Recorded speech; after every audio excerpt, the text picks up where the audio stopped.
Marcelo Crobatto, Nuria, que es un ex preso político en Venezuela, que hoy está en España. El dolor de no poder estar en su tierra, el dolor de haber vivido lo que vivió y el dolor de ver cómo hoy está desangrándose Venezuela. Marcelo, un gusto saludarte. Gracias por atendernos. Buen día. Buen día, igual, un gusto. Gracias por permitirme estar en tu programa. No, por favor, un gusto grande. Contanos brevemente tu historia y por supuesto te quiero también meter en la locura de estos días, pero contame qué pasó con vos. Bueno, yo soy abogado especializado en ciencias penales y criminalísticas.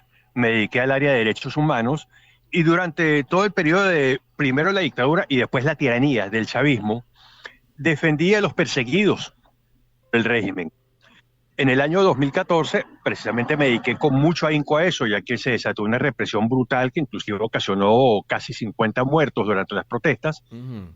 Y el gobierno decidió que había que dar un escarmiento a los defensores de derechos humanos, que el primero que se pudiese detener había que detenerlo, pero nunca damos la oportunidad porque simplemente íbamos a hacer el trabajo dentro de tribunales. Claro. A mí se me ocurrió ayudar a una persona cuya residencia estaba siendo allanada irregularmente y sin órdenes, y después los policías me dijeron, vamos a la jefatura para revisar los documentos, y cuando estaba allá me dijeron, usted también está detenido. Y digo, ¿por qué? Si yo soy el abogado, llegué después que ustedes. Eso me costó 4 años detenido 4 años y me detenido en convertí tu en el... país por defender y- derechos de alguien. Sí, por ejercer como abogado. Eh, Así me convertí en el único argentino que fue preso político en Venezuela. Después de 4 años por justamente fallas en el sistema de custodia, ya que la policía de la intendencia era quien tenía en la custodia cuando me enviaron a prisión domiciliaria por problemas graves de salud, ya que originalmente me mandaron a una cárcel que era la misma que yo había dirigido con la intención de que los reclusos me asesinasen, cosa que evidentemente no funcionó. La policía fue perseguida y empezaron a perder personal. Y llegó el momento que no podían poner custodia y más adelante que los pocos que estaban ni siquiera sabían que tenían que custodiarme. Entonces yo estaba en mi casa porque no quería salir, pero cuando vi que no había problema, saqué a mi familia, me escapé yo, llegué hasta Colombia y de ahí volamos a Buenos Aires, donde llegamos un 19 de marzo del año 19, 18, Mm, 18, uno de los días más felices de mi vida cuando volví a ver el obelisco. me imagino. Y poder estar libre de toda esa locura donde a vos te tocó trabajar. Marcelo, ¿y cómo fueron esos 4 años? Vos dices 4 años preso político en un país en condiciones muy, muy severas, por no decir inhumanas. ¿Cómo es eso? Porque, ¿cómo se repara la vida de esta locura? No, es irreparable y tengo la suerte que en algunos aspectos no estuve mal como otros compañeros, ya que al enviarme a la misma cárcel donde yo había estado, había funcionarios que me habían conocido o que sabían de mi historia como director y entonces no permitieron que nadie me tocase porque dijeron, ese fue mi jefe, a mi jefe no lo toca nadie, Mm, porque mi desempeño fue, sin ninguna modestia, muy, muy lucido. De hecho, quizá el único que salió con éxitos comprobables por números en cuanto a seguridad y control de la cárcel en 40 años. Entonces, los funcionarios que me conocían no dejaron que nadie me tocase, pero los reclusos que habían estado bajo mi custodia, después me enteré que habían llamado a los reclusos que estaban en ese momento a decirle, el director fue muy estricto, pero nunca abusó, así que déjenlo tranquilo, no hay cuentas pendientes, no hay mm, que matarlo. mm. Y por eso estoy vivo.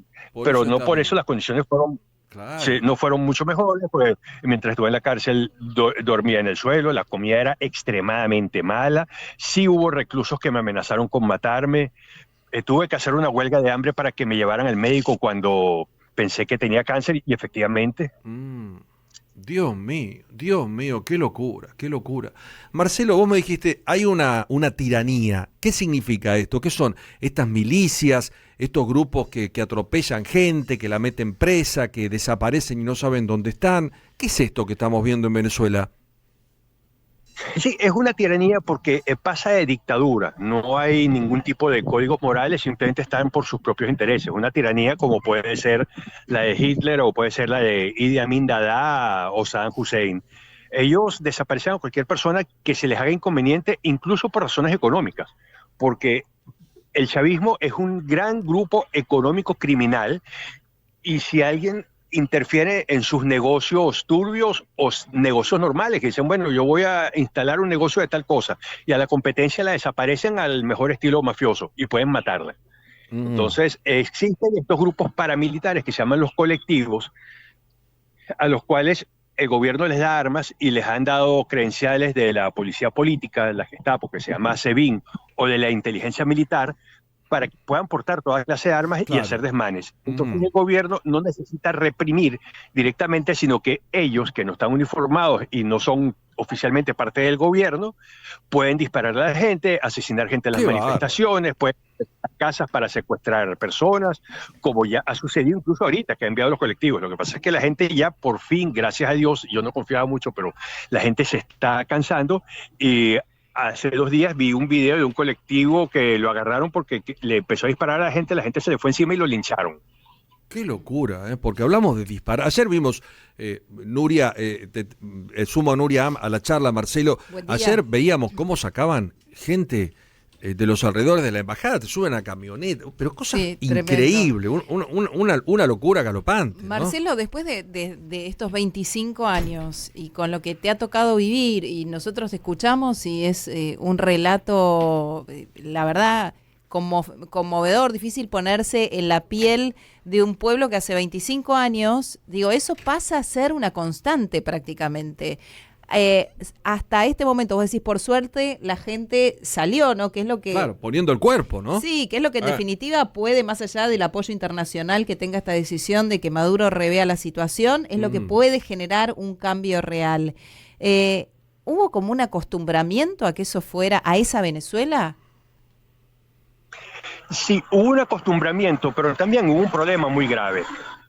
Los políticos de oposición, que son una verdadera casta, tienen muchísimos negocios con el gobierno y eso está comprobado más allá de cualquier duda, porque inclusive han sido mencionados en juicios en otros países como parte de la trama de corrupción de Odebrecht y una cantidad de cosas. Entonces, ellos cada vez que hay una protesta fuerte que podría desestabilizar al gobierno, enfrían la calle. Ha sucedido y lo he visto en la Guarimba, que son las grandes protestas, la del 2004, la del 2014, la del 2017, y cuando han tenido que tomar decisiones fuertes que pueden hacer tambalear al gobierno, no lo hacen, se quedan parados. O son muy cobardes o están comprados. Claro. Pero parece que a la gente ya no le importa hartó lo que hagan los políticos. Sí, y entonces, tomando las palabras de uno de los personajes más nefastos de la historia argentina, pero que una que otra verdad dijo, el pueblo marchará con sus líderes a la cabeza o con la cabeza de sus líderes. Y creo que van a terminar marchando con la cabeza de los políticos. ¿Y qué piensan de las declaraciones de algunos que han sido a medias, de algunos políticos de la región que han sido a medias, como la de Lula, por ejemplo? Digo, por hablar de primeros mandatarios, ¿no? Más allá de, obviamente, la alianza con China y con Rusia es otra cosa, pero digo acá de algunos que podrían marcar diferencias, ¿no? Sí, bueno, hay políticos que han declarado a medias, pero por lo menos han tenido la dignidad de decir, yo no voy a reconocerlo, como por ejemplo, alguien que no me gusta, que es Boric, pero él dijo, esto no puede ser así. Lo de Lula es una vergüenza, y él en principio salió diciendo, si Maduro pierde, va a tener que reconocerlo. Me preguntaron qué significaba eso, yo le dije, en ruso se le dice maskirovka. Es la técnica de engaño de la cual la KGB era especialista y se la enseñó a los demás. Como él dijo que si Maduro perdía tenía que entregar, cuando él diga Maduro ganó, todos le tendrán que creer porque él estaba dispuesto a decirle que entregase. Lula es un impresentable totalmente, una persona vil y despreciable, y montó todo ese teatro para legitimar a Maduro.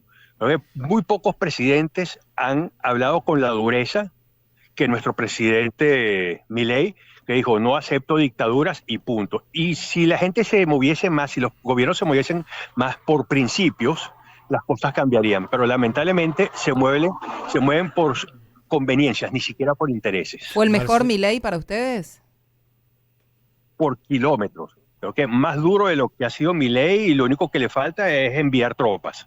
Pero ha hablado tan duro como humanamente puede hablar, los ha puesto en su sitio, les ha dicho dictadores que no van a tener ningún tipo de relación, que eso no es admisible. Y bueno, Adorni también, el domador, les ha respondido con una dureza con mucha educación, pero una dureza increíble. Marcelo, Hasta le ha dicho imbécil a Maduro. Marcelo, buen día. Javier Díaz lo saluda. Yo quiero preguntarle, hay 6 asilados en la Embajada Argentina. Los funcionarios de la Embajada Argentina, los argentinos, tienen que abandonar el país de acá hasta mañana más tardar. ¿Qué va a pasar con ellos, cree? Porque se había mencionado la posibilidad de que tal vez algún país interviniera para hacer una especie de cápsula, sacarlos de allí a otra embajada, pero si ellos salen, aún con vehículos oficiales de otras embajadas, ¿no van a quedar detenidos inmediatamente cuando pisen o cuando salgan a la calle? Bueno, el deber ser para los gobiernos medianamente respetuosos sería que simplemente autoricen el traslado en vehículos diplomáticos a otra embajada.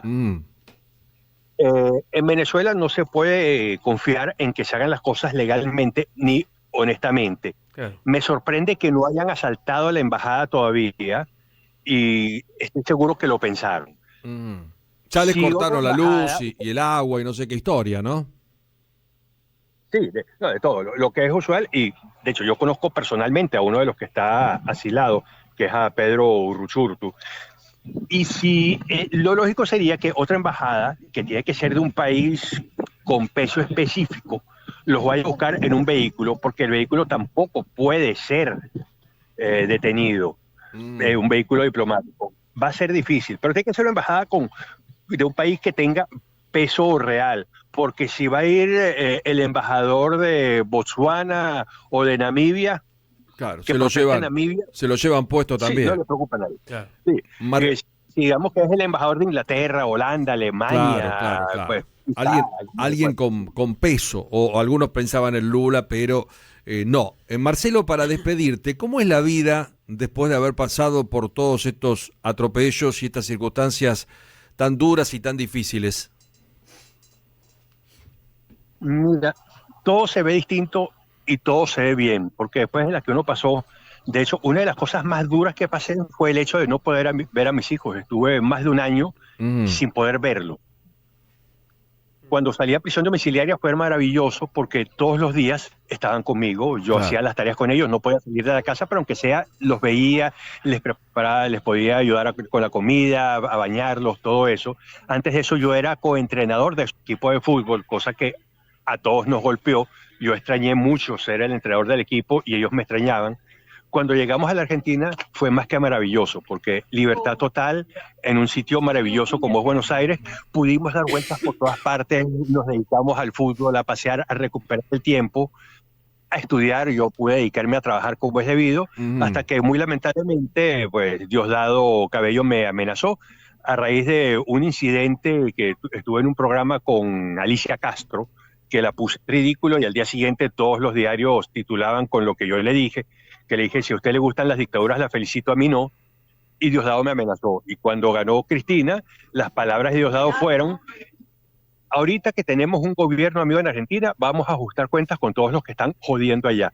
Yo no sé si era directamente conmigo o no, pero no estaba dispuesto a esperar para averiguarlo. Y salí corriendo. Pero quiero volver a la Argentina. Extraño mi hermoso Buenos Aires. Venga, caballero, que acá hay lugar para todos. Un abrazo grande, Marcelo, y lo mejor para tu familia. Gracias, igual para todos. Un abrazo muy grande. Marcelo Crobatto, expreso político en Venezuela.